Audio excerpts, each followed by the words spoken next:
No episódio 9, eu saltei no tempo e eu queria fazer um rápido retrocesso, comentando antes de eu começar a me tornar missionário e depois que eu comecei a frequentar assiduamente. Aconteceram dois fatos que eu acho importantes. Primeiro, eu fui uma das pessoas que, quando cheguei para a igreja evangélica, resolvi focar só em tudo aquilo que eles ensinavam dentro da igreja. E eu era um dos poucos que não ia lá apenas à procura de uma religião, de um desabafo. Não, eu queria encontrar o Criador. E eu tive vários encontros e comecei a ver que a vida relacionada com o Criador, quando nós estamos em sintonia com o Criador, coisas incríveis acontecem, coisas que nós não esperávamos, coisas além do natural. Eu me recordo que assim que eu comecei a frequentar essa igreja, ela era uma grande igreja e tinha várias outras igrejinhas que eram afiliadas a essa grande igreja. E como nessa igreja grande eu participava, já tinha me batizado e já estava batizado com o Espírito Santo também, lá em Vitória, como eu já havia dito para vocês. E nessa igreja grande tínhamos apenas reuniões na quarta, na sexta, domingo de manhã e domingo à noite. Todas as terças e quintas tinham reuniões nessas igrejas menores. Então, numa quinta-feira eu ia numa igrejinha uns 6 a 8 quilômetros da minha casa. Cheguei a ir a pé algumas vezes, porque lá tinha um pastor que tinha revelações, revelava se a pessoa estava doente, se a pessoa estava com problemas familiares. E eu achava aquilo empolgante, eu ficava pensando, será que isso é verdade? Será que isso é mentira? E foi um dos momentos onde, numa dessas idas a pé para essa igrejinha, foi que eu conheci a menina com quem eu me apaixonei e acabei me casando mais lá na frente. E na terça-feira eu ia numa outra igreja que eu tinha que subir um morro muito grande, de uns 2 a 3 quilômetros, era mais perto, e eu ia nas reuniões na terça-feira. E teve uma terça-feira que eu fui, e quando eu cheguei lá, aquela liturgia, espiritual dos evangélicos, era momento de músicas, momento de orações, músicas, o pastor pregava, fazia as orações e todo mundo ia embora. Então, quando eu cheguei lá, tinham poucas pessoas e eu fiquei sentado lá atrás, porque eu ainda era um novo convertido e eu tinha receios, a igreja era muito pequena, eu não queria que as pessoas me notassem, nem que eu fosse nenhum destaque naquele lugar, mas que eu fosse ali apenas para receber alguma coisa de Deus, alguma revelação nova de Deus. Eu queria conhecer muito o Deus dos evangélicos. E quando a reunião começou, as músicas começaram, as orações, músicas, orações, e não deu 3 músicas que eu tive uma forte invasão da energia de vida em mim, e a voz divina veio, e a voz universal veio e disse: volta para sua casa, sai desse encontro aqui, porque a sua mãe está precisando de você lá embaixo. Eu abri os olhos, todo mundo continuou cantando, e eu falei: gente, eu tenho que ir embora. Coisa que eu nunca fazia, porque eu me tornei um piolho de igreja. Eu chegava no início e só saía quando acabava. E naquele dia, aquele sopro, aquele impulso foi tão forte que eu desci o morro e desci correndo. E a voz continuava: anda rápido, sua mãe precisa de você. E eu falei: gente, será que eu não estou ficando doido? Não, que coisa doida, nunca vi isso. Agora Deus está me falando do que está acontecendo onde eu não estou. É um mistério. Será que isso é verdade? Será que eu estou ficando doido? O que está acontecendo? Incrível. Quando eu cheguei a um quarteirão da minha casa, eu vi uma ambulância estacionando, e aí é que eu apressei mesmo, e minha mãe sendo carregada numa maca. Eu só perguntei para o meu irmão o que foi, ela caiu. E aí eu já entrei direto na ambulância com a minha mãe, e perguntei para ela o que foi. Ela disse: eu senti uma tonteira, e bati a cabeça e fez um corte que está sangrando muito. E nós fomos para o hospital e tirou radiografia para ver se não tinha acontecido alguma coisa mais grave. E graças a Deus, ela precisou de mim ali, e eu pude estar com ela, passando aquele momento que ela estava ainda um pouco zonza pelo efeito dos remédios, dos calmantes, dos tranquilizantes que deram para ela. E é impressionante como isso aconteceu. E daí para frente, coisas incríveis aconteceriam, como eu já comecei a relatar. E é verdade, muita coisa bacana foi acontecendo. E por tantas coisas acontecerem, e eu cada dia mais estudando e aprendendo, e me dedicando a meditações, a concentrações, a jejuns, eu fui me tornando um missionário conhecido na igreja. E no ano seguinte, havia um concílio de pastores, e esse concílio de pastores estava precisando de um pastor que ficasse tomando conta de uma igreja muito importante no centro da cidade de Belo Horizonte. E eram 3 nomes que estavam sendo cotados para ser esse futuro pastor, porque todos os outros pastores estavam ocupados. E eram os missionários que deveriam ser consagrados pastores e ser nomeado para a tal igreja lá no centro da cidade de Belo Horizonte. E no final do ano, devido a todas essas coisas que vinham acontecendo e muita gente vendo o meu desempenho como líder espiritual, me tornaram ministro, e eu passei a trabalhar numa igreja no centro de Belo Horizonte. E ali havia tanta gente passando desesperadas, pobres, mendigos, pessoas completamente desnorteadas, e os trabalhos, quase todos eles à noite, nos cultos, haviam manifestações de pessoas possuídas por diversos espíritos malignos. Era assim que todo mundo falava. Só mais tarde eu fui vendo que havia muito mais coisa por detrás disso do que nós podíamos imaginar. E houveram 2 casos que me impressionaram bastante.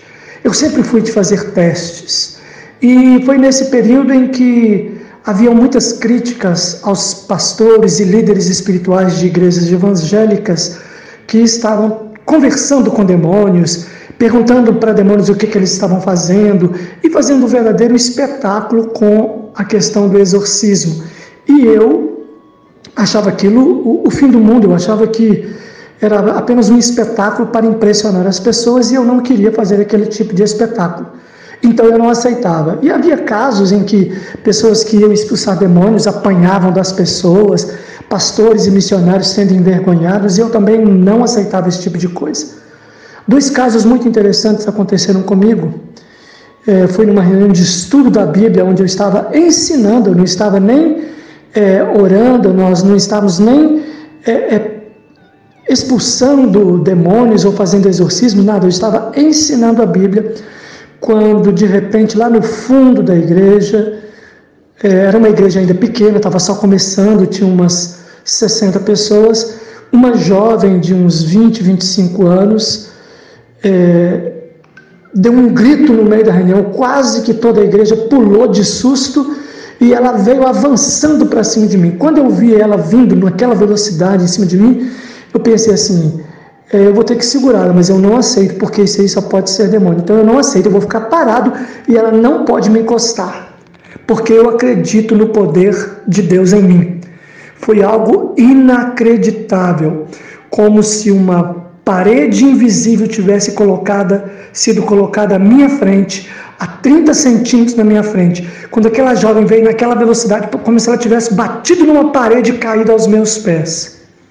E ali eu vi que Deus estava comigo, que havia uma energia me protegendo e que aquela pessoa foi liberta. E por incrível que pareça, logo depois ela foi para o meu escritório e conversando, ela me disse que ela tinha sido internada no hospital de loucos alguns anos atrás e que ela vinha tomando remédio, que ela gostaria de se livrar do remédio. Eu pus as minhas mãos sobre ela, fiz uma meditação, uma oração e quando eu terminei eu disse para ela: pode parar de tomar os seus remédios. E fiquei pensando, gente, mas ela toma há mais de 3 anos esses remédios, é perigoso isso, não será não? E cheguei em casa de madrugada, fui conversar com o Criador, com a voz universal. E a voz universal diz: fique tranquilo, tudo vai dar certo. 2 dias se passaram e ela então me ligou, era uma sexta-feira à tarde, e eu recebi o telefonema dizendo que era ela chorando, aquela menina estava chorando porque ela estava internada de novo. E queria saber por que eu falei para ela que poderia parar de tomar um remédio se ela estava tendo fortíssimas dores de cabeça e tudo. Naquele exato momento a voz me falou: diga para ela para diminuir os remédios aos poucos.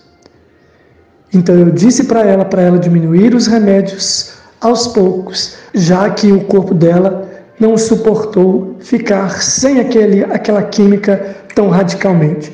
Passaram-se um mês, ela continuou participando dos nossos encontros espirituais naquela igreja e se transformou em outra pessoa. Nunca mais teve nenhum ataque de possessão, se tornou uma mulher mais livre, se casou. Foi algo fantástico. E o outro fator foi um jovem com os problemas mentais que foi levado pelos pais numa das reuniões de exorcismos daquela igreja, e quando ele começou a se manifestar foi algo horrível. O garoto fechou as mãos como se fosse pés de cabras nas 2 mãos, encurvou, seus olhos viraram para trás e ficaram os olhos abertos, só com a parte branca.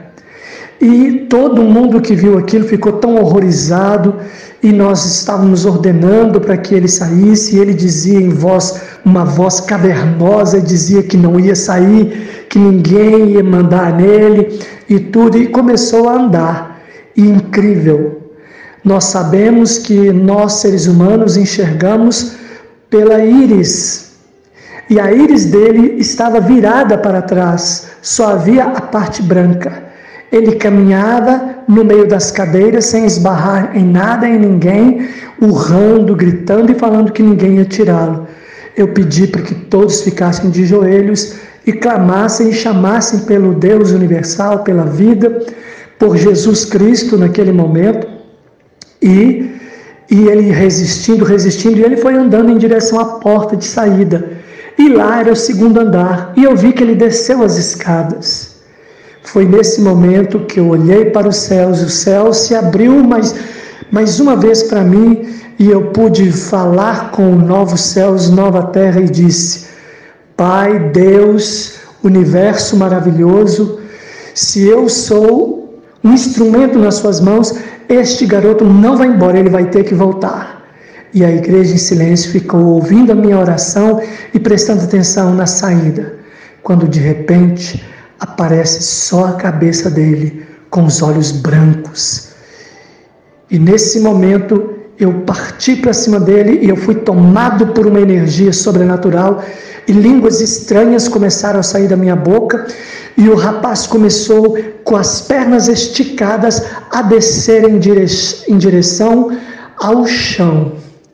E a cena era de terror, as pessoas ficaram arrepiadas, porque ele estava praticamente só com os dedos dos pés no chão, ele ficou a 30 centímetros do chão, sem colocar a mão e sem cair. Eu sei que muitas pessoas podem não acreditar nisso, mas nós tivemos mais de 40 testemunhas ali, e pessoas que ainda convivem comigo são testemunhas dessa coisa horripilante e inexplicável. E logo depois, quando essa energia negativa saiu do rapaz, ele simplesmente saiu, perdeu o equilíbrio e saiu arredando as cadeiras, e nunca mais ele ficou com essas questões e esses problemas. São essas questões que são inexplicáveis, que podem acontecer quando nós temos uma dedicação exclusiva à espiritualidade. Mas ainda isso, tudo isso não é uma espiritualidade sadia. E por incrível que pareça, eu sempre estava ainda perseguindo essa espiritualidade sadia. E eu me lembro que quando eu comecei esse caminho, eles falaram que cada momento dessa caminhada, eles me diziam uma coisa. Primeiro eles me disseram que eu precisava entregar a vida para Jesus, que eu seria uma nova pessoa. Eu fiz isso várias vezes, até desnecessariamente. Depois me falaram que eu precisava batizar nas águas. Eu batizei nas águas, continuei imperfeito. Depois me falaram que eu tinha que ser batizado com o Espírito Santo. Eu fui batizado com o Espírito Santo. Depois me disseram que eu precisava de dons espirituais. Eu também fui. Depois me falaram que eu precisava de ministério. Eu me tornei um grande profeta dentro daquela igreja. Mas nenhuma dessas coisas me transformou completamente como eu almejava a perfeição. Por isso eu prossegui rumo a buscas mais profundas até encontrar a espiritualidade sadia. Continuamos no próximo capítulo.